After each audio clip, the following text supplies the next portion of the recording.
کہ میں نے آج اس پروگرام کا نام کربلا کے وارث کیوں لکھا ہے۔ یہ حالات اچانک نہیں بگڑے، سب کچھ پہلے سے طے تھا۔ ایران کو جنگ میں گھسیٹنے کی اسکرپٹ بہت سوچ سمجھ کر لکھی گئی تھی۔ بات چیت، بلاوا، دنیا کے سامنے دکھاوا، پھر حملہ۔ ایران کے ساتھ ایسا ہی ہوا۔ لیکن یہ کوئی نئی بات نہیں ہے، بلکہ تاریخ خود کو دہرا رہی ہے، وہ تاریخ جو کربلا سے ملتی ہے۔ تاریخ گواہ ہے، جب بھی حق کی آواز بلند ہوئی، اسے پہلے بلایا گیا، پھر اسے اکیلا چھوڑا گیا، پھر اس کے خون سے زمین رکھی گئی۔ آج ہم آپ کو 1400 سال پہلے پیچھے لے کر چلتے ہیں اور سوال آج کے حالات پر کریں گے۔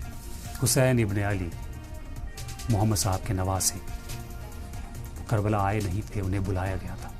کوفہ سے خط آئے، سینکڑوں نہیں ہزاروں خط آئے، حسین آ جائیے، ہم آپ کے ساتھ ہیں۔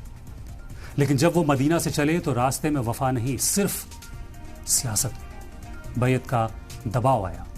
یزید نے اپنی حکومت کے لیے ان سے وفاداری مانگی، ساتھ مانگا، لیکن حسین نے کہا ظلم کے آگے سر نہیں جھکے گا۔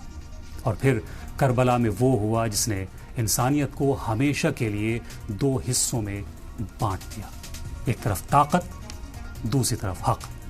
آج 1400 سال بعد تاریخ پھر سے اسی موڑ پر کھڑی ہے۔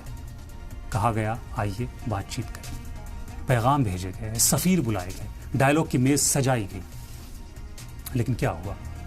کیا وعدہ نبھایا گیا یا پھر وہی پہلے بلاؤ، پھر دباؤ بناؤ، پھر گھیر لو؟ آیت اللہ سید علی خامنئی کے ساتھ ایسا ہی ہوا۔